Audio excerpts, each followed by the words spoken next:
कि माउंटेन ने शर्त रखी थी एक ही दिन को दोनों इंडिपेंडेंट करेंगे, तो एक वो कंडीशन है। तो इस हिसाब से ये चार्ट रखा गया सैटरडे बेसिस पे, वीकेंड बेसिस पे।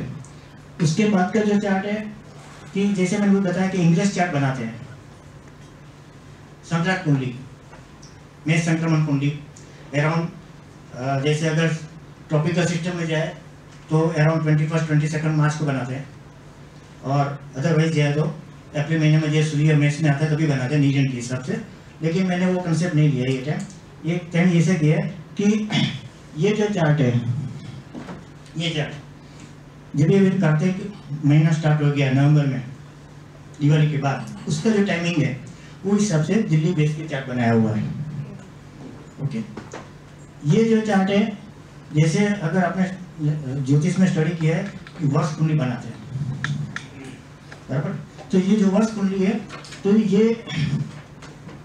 बेसिक कुंडली है, इसकी ये वर्ष कुंडली है, ये सारी है। और ये चार्ट अपना परमानेंट चार्ट है, इसको तो हम चेंज नहीं कर सकते। लेकिन कोई भी कंट्री के अंदर देखा जाए तो उसका जो रूलर रहता है उसका चार्ट भी इन्फ्लुएंस ज़्यादा करता है, बराबर। तो एज ऑन टुडे ये चार्ट अपना रूलर का है, पीएम का है, बराबर। उसमें जो भी एक डिस्प्यूट ग्राउंड है वो बताता हूँ मैं आपको करेक्शन पॉइंट है। अभी ये जो चार्ट है उसके एक बेसिक कंडीशन समझते हैं कि ये जो चार्ट है उसके अंदर देख लिए कि कोई भी प्लैनेट एबो हॉरिजन नहीं है, सब बिलो हॉरिजन है। इसका मतलब क्या होता है कि हम लोग ऑलवेज सबमिसिव रहते हैं। जब भी अगर कुंडली में देखा जाए कि ऐसा कोई भी ग्राउंड में देखो, जितना अगर हॉरिजन के ऊपर रहता है तो व्यक्ति जल्दी ऊपर से आने की कोशिश करता है, self made supporting ground opportunity जल्दी मिलती है। यहाँ क्या होता है कि सब सबमिसिव ग्राउंड में है। तो आपने ऑब्जर्व किया कि अपने इंडिया की जो भी कंडीशन है हम लोग जल्दी सबमिट हो जाते हैं, कोई भी सिचुएशन को हम लोग सरेंडर हो जाते हैं। जैसे 65 में वॉर जीतने के बाद भी सरेंडर हो गए और लाल बहादुर शास्त्री को बैठे, 71 में पूरा जीता हुआ वापस दे दिया, बराबर। कारगिल में भी वही कंडीशंस, मीन्स हम विनिंग रहते हुए भी सबमिस हो जाते हैं। उसका बेसिक कंडीशन ये है कि ये जो सिचुएशंस है वो एक ट्रेंड है अपने इंडिया की कंट्री का, कि हम लोग जल्दी सरेंडर हो जाते हैं, एडजस्ट कर लेते हैं, फ्लेक्सिबल कंडीशन में आ जाते हैं, कहीं भी वो कंडीशन में मूव नहीं हो सकते। दूसरी कंडीशन ये है कि यहाँ जो लग्न में राहु कंडीशन दिख रही है, बराबर, तो वो कंडीशंस ऑलवेज अपने को इन्फ्लुएंस करती रहती है। कोई भी पॉइंट लेकर जाओ तो उसकी सिचुएशन में वो राहु उसे इफेक्ट करता है। कोई भी डिसीजन हमको लेना है, लग्न में क्या होता है कि अगर लग्न एक आपका थिंकिंग प्रोसेस है, नटल चार्ट में व्यक्तिगत ज्योतिष में देखेंगे तो लग्न में कोई भी ग्रह आता है तो आपका थिंकिंग प्रोसेस में इफेक्ट करता है। तो इसी तरह यहाँ जो राहु है लग्न के अंदर देश की कुंडली में, इसका मतलब हम कोई भी सिचुएशन को निर्णय लेना है गवर्नमेंट को, तो पहले हमको फोकस ये करना पड़ता है कि उसका रिएक्शन क्या होगा। तो this is one of the major drawback in independent chart, हम उसको अवॉइड नहीं कर सकते हैं। ये है कि यहाँ स्टेडियम है, स्टेडियम मतलब क्या होता है कि अगर सिंपल भाषा बोला जाए तो पर्वतीय योग। पर्वतीय योग का जो डेफिनेशन है कि हम लोग संन्यास ले लेते हैं, एक जनरल डेफिनेशन है लेकिन जरूर नहीं है। यहाँ क्या होता है कि पूरे ये स्टेडियम है, बराबर है, और वो क्या है थर्ड और फोर्थ हाउस को इफेक्ट कर रहा है, और खास तौर से जल तत्व राशि में। तो यहाँ देखिए कि सबमिसिव पॉइंट है और फायरी साइन में कोई भी प्लैनेट नहीं है, फायरी साइन में कोई भी प्लैनेट नहीं आता है। तो अपना जो फाइटिंग स्पिरिट होना चाहिए वो कंट्री में बाय बेसिक वो रूल नहीं कर रहा है, that is the main drawback. अभी उसको ओवर रूल करने के लिए क्या करना चाहिए, सपोर्टिंग ग्राउंड जिसे हम डेस्टिनी मैनेजमेंट बोलते हैं, तो उसे स्ट्रॉन्ग लीडर चाहिए। तो जैसे इंदिरा गांधी कुछ भी हो लेकिन फाइटिंग स्पिरिट करके जैसे पीएम, और दूसरी कंडीशन में आज की तारीख में ये है, बराबर। अभी ये देखिए कि टोटली इसका मैंने यहाँ वृश्चिक लग्न रखा हुआ है। तारीख में सब लोग बोलते हैं तुला लग्न है लेकिन मेरा रेक्टिफिकेशन मैंने जो किया है वो हिसाब से मैंने वृश्चिक लग्न कंसिडर किया हुआ है। और ये वृश्चिक लग्न सीधा इसका ऑपोजिट साइन आती है। जैसे हम लग्न में बोलते हैं ऑपोजिट कंडीशन 7th हाउस जो ओपोनेंट नेचर रहता है, बराबर। तो ये स्थिति कंडीशन ओपोनेंट ग्राउंड आती है।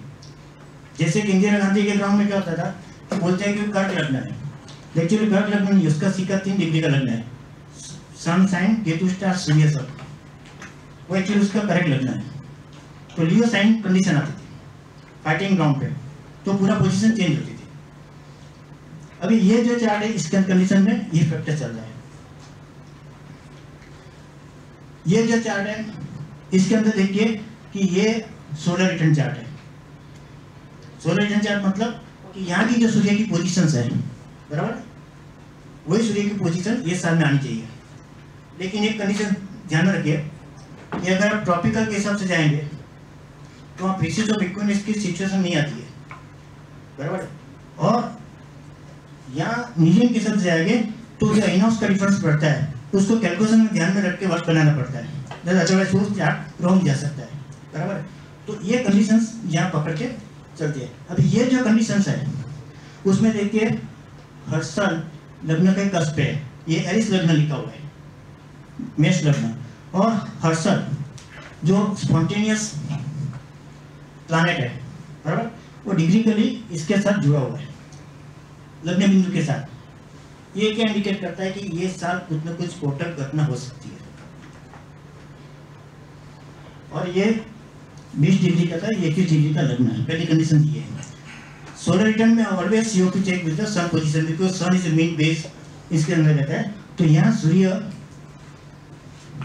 चतुर्थ स्थान में आया हुआ है as a lord of 5th house, क्योंकि उसके सामने कौन है? शनि, उसके सामने शनि पड़ा हुआ है। तो ये शनि और सूर्य आपस में एस्पेक्ट कर रहे हैं। पहली सिचुएशन ये है। दूसरी कंडीशन ये है कि यहाँ जो सिचुएशन है कि फर्स्ट का जो सबलॉर्ड है, बराबर, वो गुरु है। गुरु यहाँ पड़ा इधर कुंभ राशि में और मंगल के स्थान में, और मंगल पड़ा हुआ है उसका यहाँ 5वें स्थान में, और 1 और 8 का स्वामी है। तो जब भी 1 8 का स्वामी आया तो जैसे हर्षल का कॉम्बिनेशन स्फोटक आया और 8वें स्थान का भी कंडीशन आया, तो एक डेंजर सिचुएशन अपने लिए रोल प्ले करती है। पहली कंडीशन ये है। दूसरी कंडीशन यहाँ देखिए कि ये 10th हाउस है गवर्नमेंट का, उसका सब लॉर्ड है केतु। आपके पास चार्ट इधर मैं ड्रॉ नहीं किया है, लेकिन तो ये जो केतु है वो यहाँ वृश्चिक राशि में 8वें स्थान को प्रेजेंट करता है। तो कहीं ना कहीं अगर ये साल ये चार्ट से देखा जाए तो गवर्नमेंट के लिए ये साल कोई स्फोटक घटना जिसमें लीडरशिप के जरिए कोई ना कोई प्रॉब्लम आ सकती है, उसका कंडीशन हमें कहाँ मिलती है? दूसरी कंडीशन ये कंडीशन है जो मैंने बताया कि कार्तिक चार्ट बनाते हैं, बराबर। तो ये जो सिचुएशन है उसमें देखिए कि कौन सा लग्न आ रहा है? श्री लग्न आ रहा है, और Neptune degreeically conjunction with the 7th house. Mundane में 7th house is open enemy, open, और ये 27 डिग्री है, ये 26 32 है रेट्रोग्रेड, बराबर है। जिसका मतलब अगर ये चार्ट एडवांस में हम वर्कआउट करके बता सकते हैं कि ये टाइम ये साल में कोई ना कोई ओपोनेंट कंट्रीज ये ओपोनेंट सिचुएशन कहीं ना कहीं मेजर नेगेटिव इन्फ्लुएंस कर सकते हैं, तो one has to be very careful. अब ये जो सिचुएशंस है अगर मैं उसको रिवर्स बैक में जाता हूँ तो अराउंड ये 27 है, ये 26 है। अगर ये रेट्रोग्रेड है, अगर मैं डायरेक्ट पोजीशन में जाता हूँ तो अराउंड जून जुलाई के अंदर जो प्लान आउट किया वो अपने को 1 दिसंबर को देखने को मिला। जून जुलाई में इंडिकेशन कर रहा है because of Neptune direct position कि जो प्लान आउट किया वो अपने को दिसंबर में उसकी घटना देखने को मिली, बराबर। यही कंडीशन दूसरी अराउंड मार्च में भी रिफ्लेक्ट हो सकती है दूसरी तरह से, मार्च अप्रैल में ये घटना वापस मार्च अप्रैल में रिफ्लेक्ट हो सकती है। तो वो एक पॉइंट बहुत ध्यान रखने की कंडीशन है। शॉर्ट में जाऊं तो यहाँ जो कंडीशन है ये नरेंद्र मोदी जी का चार्ट अपने हिसाब से रखा हुआ है, बराबर। और ये चार्ट में ऑलरेडी मंगल की दशा अपने हिसाब से चालू हो चुकी है, बराबर। तो अभी ये जो कंडीशंस है उसमें एज ऑन टुडे केतु जो एक ऐसा ग्रह है कि कोई भी चीज को डिटेक्ट कर सकता है। केतु जैसे बोलते हैं मोक्ष का कारक बोलते हैं। यहाँ क्या होता है कि Ketu is a condition negative condition, जैसे यहाँ बताया केतु कंडीशन में आ गया। तो यहाँ जो लग्नेश मंगल है वो 1 डिग्री का है, मंगल 1 डिग्री का है। साथ में चंद्र पड़ा हुआ है जो 9th हाउस का लॉर्ड है। अभी वृश्चिक लग्न स्त्रील लग्न में 9th हाउस क्या बनते हैं आपको मालूम है। और केतु की transit as on today 5.5 degree है। अभी अराउंड मार्च में और अप्रैल में वापिस केतु यहाँ से पास होता है। तो ये फेस अगेन अपने लीडरशिप के लिए या कंट्री के लिए भारी पड़ सकता है। वही कॉम्बिनेशन, ये जो कॉम्बिनेशन है नेपच्यून का,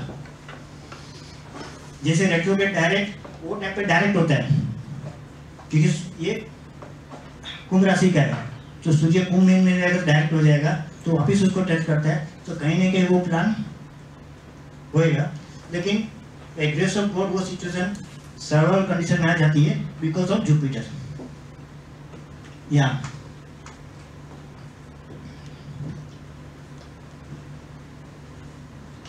ये क्या जुपिटर,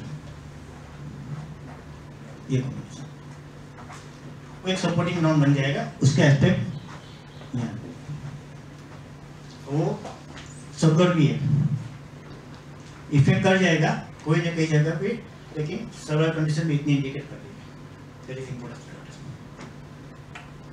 तो 2022 का साल की कंडीशन ऐसी है। दूसरी कंडीशन है कि एक छोटा सा वॉर भी है कंट्री के साथ, क्योंकि ये जो वर्ष कुंडली बन रही है उसमें सोलर रिटर्न में एरिस लग्न है। जब भी आप कोई व्यक्तिगत की सोलर रिटर्न चार्ट बनाते हैं या किसी भी बनाओ तो उसका मूलभूत कुंडली के साथ उसका क्या रिश्ता है, दैट इज इंपॉर्टेंट फैक्टर। तो यहाँ जो मेष लग्न आता है वो 12वें स्थान का मालिक की राशि है, यहाँ गणित राशि है। और ये मंगल जो आता है तो कहीं ना कहीं नेबर कंट्री के साथ छोटा सा युद्ध की कंडीशंस एक्सपेक्ट कर सकते हैं। तो government has to take care that condition also. 22 वो कंडीशन आ रही है, दैट इज इंपॉर्टेंट। दूसरी कंडीशन, यहाँ सूर्य शनि सामने है और शनि जैसे कुंभ राशि में आएगा तो उसके बड़े सूर्य के साथ अपोजिशन में जाएगा डिग्रिकली। अराउंड मार्च अप्रैल का फेस में वो चेंज ओवर करता है कुंभ राशि में। यहाँ केतु मंगल के कॉम्बिनेशन में जा रहा है ट्रांजिट में, वो इफेक्ट कर रहा है। यहाँ नेपच्यून आ रहा है ट्रांजिट में ऑफिस वेपन। तो कहीं ना कहीं March April is a very crucial period for us. That is important factors कि ये जो सिचुएशंस है वो फैक्टर्स यहाँ बन रही है। ट्रांजिट में देखा जाए यहाँ तो ये पूरा ट्रांजिट फैक्टर्स है कि जहाँ शनि इसको रेडिकल चार्ट में से सब टच करके जा रहा है, हर्षल ये सबको केंद्रीय करके जा रहा है, तो वो कहीं ना कहीं उसकी इफेक्ट देगा। जैसे आज मंगल वृश्चिक में, बाद में धनु में आएगा, बाद में मकर में आएगा, तो मकर के साथ ये कॉम्बिनेशन और ये कॉम्बिनेशन इफेक्ट करके जाएगा। तो बिगिनिंग ऑफ द ईयर का जो पीरियड है as a government point of view, as a different point of view, वो सिचुएशन थोड़ी स्पॉटेड कंडीशंस। तो 2022 is not that much easy for everything everybody. दूसरी कंडीशन जो वायरस की कंडीशन है, बराबर, उसमें एक वीडियो बनाया था मैंने एस्ट्रोलॉजी मॉडल्स को, मैं अपने हिसाब से कैलकुलेशन करके बनाया था 7-8 महीने पहले, उसमें रखा हुआ है। तो उसमें इंडिकेट किया है कि अराउंड 2024 तक चलने वाला है। डिफरेंट कंडीशन से 2024 में तक ये वायरस की सिचुएशन चलेगी। उसके बाद भी थोड़ी इंक्रीज रहेगी, लेकिन 2024 तक कहीं ना कहीं ये सिचुएशन बनी रहेगी। तो we have to be careful in that conditions only. और वो जो वायरस है it is not totally natural, it is natural for artificial combination है, वो चार्ट में भी समझाया हुआ है। तो ये जो कंडीशंस है 2022 का, ये फैक्टर्स इंडिकेट करते हैं। अभी टाइम शॉर्ट की वजह से मैं ज़्यादा नहीं ले रहा हूँ, आपको कुछ क्वेरी है तो पूछ सकते हैं। तो महाराष्ट्र गवर्नमेंट का क्या होगा?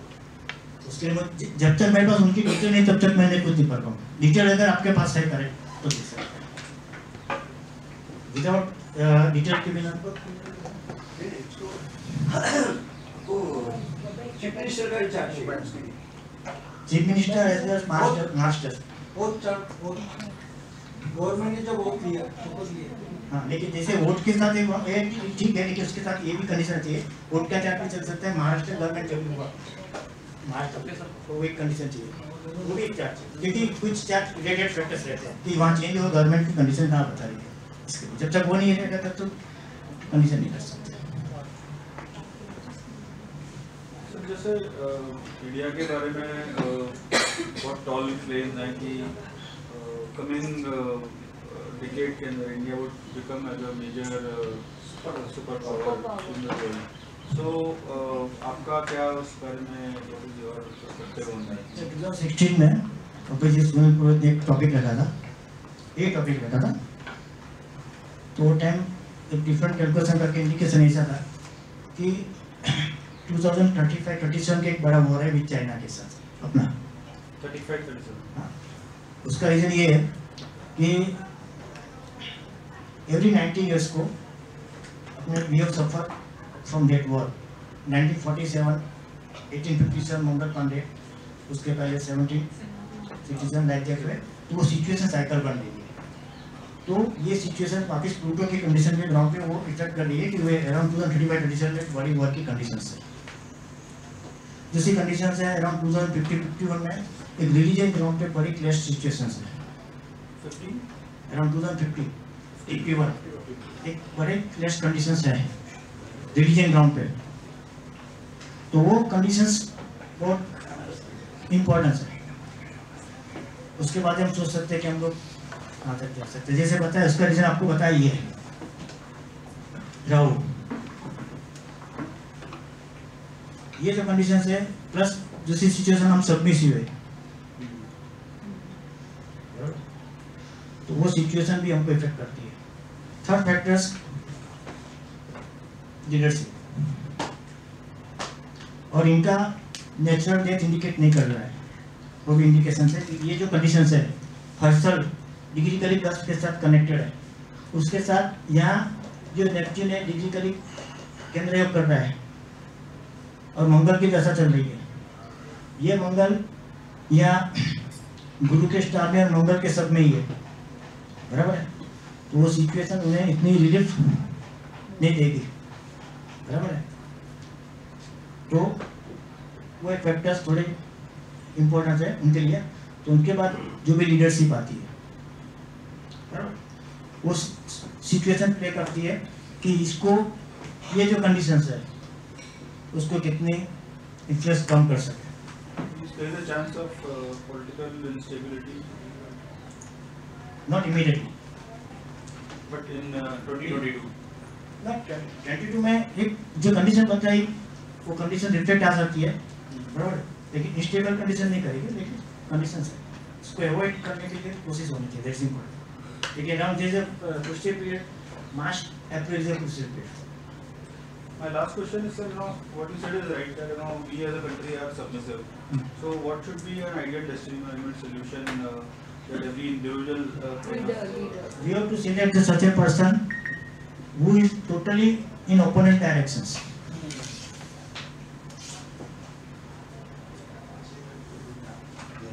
Who is totally opponent directions, having a aggressive conditions. In these charts, you see majority planets are above horizons. And these are the below horizon. The prediction point of view, this condition will be measured below horizon and above horizon. Okay. In this condition, we are taking the decision on the basis of the others.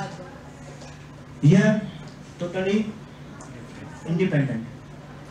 तो such conditions we require to ये जो deficit conditions है उसको cope up कर सकते हैं, otherwise very difficult है।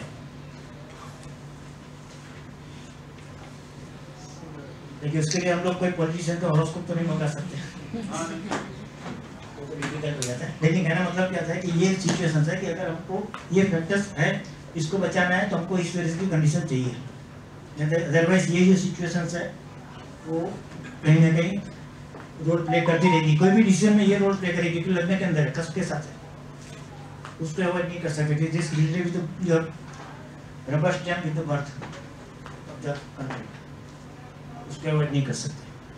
उसको अवॉइड करने के लिए रास्ता है सब काइंड ऑफ सिचुएशंस। सर इसमें कोई कंडीशन ऐड, जैसे कोई कंट्री ऐड कर दें या कंट्री जैसे बाहर करके या पाकिस्तान में मिला दें तो हमारी कंट्री चेंज हो जाएगी फिर? Then see when you go change the total situations, एक सिचुएशन ऐसे आ सकती है कि in vastu point of view this is your as on Delhi capital base chart. अगर ये दिल्ली बेस चार्ट को हम प्लानिंग पोजीशन जोड़ियाक को चेंज नहीं कर सकते हैं, लेकिन location point of view houses change कर सकते हैं। तो ये जो स्टेडियम इन लैंड पे है बराबर है, अगर अभी कैपिटल को कहीं चेंज कर दे, in case of Delhi other कई जगह चेंज कर दे बराबर, तो एक कुछ थोड़ा सॉल्यूशन ला सकते हैं, क्योंकि पूरा लोकेशन चेंज होने से उसका लगना चेंज हो सकता है। प्लांट पोजीशन साइन हाउस के साथ तो लीगली वही रहेगी, लेकिन हाउस चेंज हो जाएगा, उसे it is called the relocation conditions, और it is not possible practically. हाँ ये तो बड़ा बना रहे हैं नहीं, सिर्फ प्रैक्टिकल इज नॉट पॉसिबल, लेकिन आप जो पूछ रहे हो उसकी सर जैसे हमारा कंट्री का वास्तु भी, अगर हमें कंट्री का वास्तु देखें, साउथ में हमारा साउथ में नैरो पॉइंट हो नेगेटिव, नेगेटिव, और सब जगह वाटर कंडीशन है तो नेगेटिव, उसको चेंज नहीं कर सकते। ठीक है सर इसको अगर बॉम्बे लिया है राजधानी को तो हाँ सेकंड कैपिटल सर थॉट हम जो सोचते हैं वो एप्लीकेबल वो करना मुश्किल हुआ, प्रैक्टिकल प्रैक्टिकल। सर दिल्ली में भी अगर आसपास चीजें विधानसभा में इससे वो फर्क नहीं पड़ता आपको। अगर बॉम्बे से कलकत्ता जाते हो तो 1 घंटा मैच का फर्क होता है, तो दिल्ली तो उससे बहुत नजदीक है। Sir, there are also a couple of school of thoughts अभी जो चल रहे हैं, जिसमें मैं बता रहा हूँ, so we say that within next 5 years there is a possibility that China will disintegrate to 5 different countries. तो चाइना एक छोटी सी कंट्री थी, उसने एक्वायर किया मंगोलिया को, इन सब कंट्रीज को एक्वायर किया, and it kind of became a giant.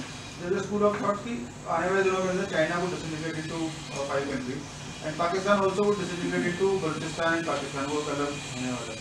उसका कुछ इफेक्ट, उसका इफेक्ट अपने को बेनिफिट जो ये नेबर कंट्री से थोड़ी इफेक्ट कंडीशन आ जाती है, लेकिन अपार्ट फ्रॉम दैट ये जो सिचुएशंस है इंटरनल वो नहीं चाहिए, वो चेंज नहीं कर सकते। आपने यहाँ पे जो बताया सब वो सब वोटर के हिसाब से बताया, बट यहाँ पे फिर वो दशा वगैरह फैक्टर आप मतलब कंसिडर नहीं करते। देखिए पर्टिकुलर क्या है कि मुंडेन कैंडिडेट पर्टिकुलरली इसमें दशा अप्लाई कर सकते हैं। ये सोलर का चार्ट है, ये ट्रांजिट दशा इसमें अप्लाई कर सकते हैं। जहाँ तक कंट्री का चार्ट है, अभी अपनी दशा क्या होती है, व्यक्ति के जैसे 40 टाइप की दशा है, लेकिन it is related with only concern with the individual life, not country life. उसमें नहीं, उसमें अगर आपको कंसीडर करना है तो you to go with planetary conditions, revolution condition, बराबर है। जैसे मैंने म्यूटेशन साइकिल बताया, जो गुरु शनि की कॉम्बिनेशन आती है 20 ईयर से लेकर 60 ईयर, देन 120, 240, बराबर 960 में पूरा चेंज होता है। कोई भी कंट्री का हिस्ट्री 960 अराउंड 1000 ईयर में उसकी चेंज होती है, क्योंकि एक नक्षत्र पूरा चेंज होता है। विषय विकर्णस के हिसाब से पूरा नक्षत्र चेंज होता है, तो वो हर एक कंडीशन में चेंज आता ही आता है। 1000 ईयर में उसका फैक्टर्स, बराबर, तो फैक्टर्स आता ही है, तो वहाँ प्लानेटरी कॉम्बिनेशंस प्ले करते हैं। अगर कंट्री का चार्ट में देखना है तो जैसे मैंने बताया कि अभी 90 ईयर्स की जो कंडीशन बताई, तो प्लूटो की वजह से 1947, 1857, 1767 लाइक दैट, तो ये कंडीशन है यहाँ कि ये प्लूटो की वजह से कॉम्बिनेशन यहाँ रोल प्ले करेगा। तो 2035-37 में, क्योंकि during that cycle India suffer a lot, past history बता रही है, बराबर। तो वही condition future point of view भी हमें ध्यान रखना है कि अराउंड 2035-37 के अंदर ये सिचुएशन रोल प्ले कर सकती है, and that is one of the turning point. उसके बाद आते हैं 2050-51 अगेन जैसे बताया एक रिलीजियन क्राइसिस फैक्टर्स वापस आता है, दिस इज मेन सिचुएशन। यहाँ पे भी हमको स्लो मूविंग बैंड्स की ही कंजंक्शन या जो वो मेन वही उसकी टाइम कॉम्बिनेशन वही देखनी पड़ती है, उसकी साइकिल देखनी पड़ती है। ये जो कॉम्बिनेशन बताया उसका रिलेटेड वर्ड चार्ट है, सोलर रिलेटेड चार्ट है, रीडर का चार्ट, वो कंडीशन आती है। ये आपकी थ्योरी काफ़ी ओवर की स्टडी से भी कनेक्ट करती है। दैट सेज कि बाय अराउंड 2048 to 50 पर्टिकुलर जो कम्युनिटी है इंडिया वर्ल्ड के अंदर, उनका परसेंटेज एक सर्टेन लेवल तक पहुंच जाएगा, and then that is the point where there would be a lot of clashes across the world. तो 50-51 के आसपास उनका भी स्पेकुलेशन है। क्या होता है, स्टूडेंट मुझे एक सब्जेक्ट देता है, तो 16 में सब्जेक्ट दिया था कि ये टॉपिक को बोलना है, अगले टॉपिक के लिए वो बोल देता है। उसके लिए मैंने कितना चार्ट बनाया था, उसमें आएगा ऑल ओवर वर्ल्ड के जो मेन प्रोमिनेंट कंट्री का चार्ट बनाया था, उसमें से डिस्कस निकालना भी ये तो मुझे याद है कि ये कंडीशंस है। सर आपकी मैं बोल रहा हूं थ्योरी में हार्वर्ड की स्टडी से बिल्कुल करेक्ट कर मैंने एक टॉपिक दे दिया, आपको 2022 बोलना है, बाद में इसमें लग गया। सर इस साल में कंट्री में और क्या क्या चेंजेस हुए, जैसे दो मेजर चेंजेस आप बताया सर आपने? नहीं देखिए, मेन ये जो सिचुएशन है उसके साथ जो नेचुरल कैलामिटीज कंडीशंस है वो भी थोड़ी इफेक्टिव कंडीशन ये काल में है। उसी कंडीशंस कि जैसे हम लोग इंटरनेशनल व्यवहार करते हैं, तो उसमें जिसके साथ हम लोग लगता है कि ये कंडीशंस ट्रस्टवर्थी है, वहाँ ट्रस्टवर्थी कंडीशन नहीं है ये साल में, तो वो फैक्टर भी वहाँ इफेक्ट करेगा। तो ये जो सब सिचुएशंस है वो एक मेजर रोल कंडीशंस इसमें इंडिकेट कर रहे हैं। सर आपने वायरस का 2024 तक बोला, 2021 में जो पैंडेमिक आया था जहाँ पे काफ़ी सारा डेथ वगैरह हो गया था और एकदम वर्स्ट कंडीशन आई थी, तो वो क्या सिचुएशन था होता है? वो रिपीट होगी फिर से? हाँ रिपीट होगी 2022 में। वो देखिए ये वायरस की कंडीशन दूसरे नाम से थोड़े कुछ अंश में चालू रहेगा, 2.5 साल की पकड़ सकता हूँ। 24 जून जुलाई तक की कंडीशन चलेगी, वो कैलकुलेशन बताया हुआ इसका, वो सिचुएशन चलती रहेगी। जहाँ तक ये थ्रेट का सवाल है, नॉट बिकॉज ऑफ वायरस, तो because of psychology effect and financial crisis की कंडीशन वो आएगी। ये थ्रेट की कंडीशन उसकी वजह से वो साइकोलॉजी एंड डेथ रेट की सिचुएशन वो हिसाब से उसमें इंडिकेट कर रहा है। There is important factors. तो एटलीस्ट 2.5 साल तक आपको ये वायरस की सिचुएशन में से उसकी वजह से इंडिकेशन ऐसा है कि कहीं ना कहीं इसकी ग्राउंड पे कहीं ना कहीं वॉर की सिचुएशन डेवलप हो जाएगी, क्योंकि ये जो वायरस है नेचुरल नहीं है। चार्ट बता रहा है कि कहीं ना कहीं इसका अराउंड 92-93 के अंदर उसका प्लानिंग हुआ था, चार्ट बता रहा है, वो कैलकुलेशन दिया उसने। तो वो वायरस नेचुरल प्लस फार्मासिकल वो दोनों इसमें इन्वॉल्व चार्ट बता रहा है, वो कंडीशन है उसमें। और ये सिचुएशन ऐसी नहीं है कितना 2024 के बाद भी सिचुएशन चालू है, वो लॉन्ग 32-33 तक जा रही है। उसमें बहुत सारे फैक्टर्स भी इन्वॉल्व रहेंगे, सारी कंट्री भी इन्वॉल्व रहेगी, थोड़ा सा वर्क रहेगा बाद में, लेकिन मेन कंडीशन है 24 जो है वहाँ तक तो चलेगी इंडिकेशन। सर मुंबई के लिए कुछ स्पेसिफिक ये है क्या, मुंबई का कैसे रहेगा? मतलब अभी इलेक्शंस है म्युनिसिपल कॉर्पोरेशन, जैसे मैं बताया, अगर देखो ऑथेंटिक चार्ट है तो कुछ डिस्कस करेंगे, ऑथेंटिक नहीं है तो डिस्कशन का कोई मतलब नहीं। सर मार्च के आसपास ये वापस कंडीशन क्रिएट होगा इस तरह का वायरस का, पर ये अप्रैल मई तक खत्म हो जाएगा क्या जब ये आपने बताया कि कंडीशन जो वायरस की नहीं, उसका मिक्स हुई नहीं वायरस की नहीं, कोई पॉलिटिकल ग्राउंड पे किसी के पे अटैक होने की सिचुएशन है, मेजर सिचुएशन प्रॉब्लमेटिक कंडीशन है, बराबर है, वो मार्च अप्रैल से मेन टारगेटिंग कंडीशन है, वो एक सिचुएशन है। तो सर वायरस की भी स्पेकुलेशन तो है कि फेब के बाद ये फिर से पीक आएगा। देखिए अभी इंडिया का चार्ट देखा जाए तो यहाँ से जैसे बताया कि ये कॉम्बिनेशन पास हो रहा है, राहु के तो वापस जा रहा है, राहु इज कारक फॉर इन्फेक्शन सर डिसीज का नेचर, तो वो कहीं ना कहीं सिचुएशन इफेक्ट करेगा। क्योंकि उनका आईआईटी का भी रिसर्च आया ना, दे आर आल्सो प्रेडिक्टिंग कि February would be another second peak. लेकिन अभी क्या है कि हम लोग मेंटल से यूज हो गए तो मैं उससे ज़्यादा जानने देता हूँ, लेकिन मेन मुझे ये हो रही है। सही है, तो ये एक्चुअली हमारे लिए मतलब इन द सेंस कि बहुत इंटरेस्टिंग सब्जेक्ट है, बट प्रॉब्ली हम लोग फादर 51 तक बचेंगे कि नहीं बचेंगे। वो बात नहीं है, लेकिन एक बात है कि हम लोग थोड़ा बहुत भी मैटर जानते हैं तो नेक्स्ट जनरेशन को बता सकते हैं कि ये सिचुएशन है। बहुत इंटरेस्टिंग। और थोड़ा देर हुआ तो आज शाम को भी बचेंगे कि नहीं पता नहीं। सोच लेना। So what are the positives that we can take from this year? What could be the positive moments or situations? Positive moment is after April you can find out that some situation will get changed in political level, but that is after April, even April or mid of the May, but that condition will come.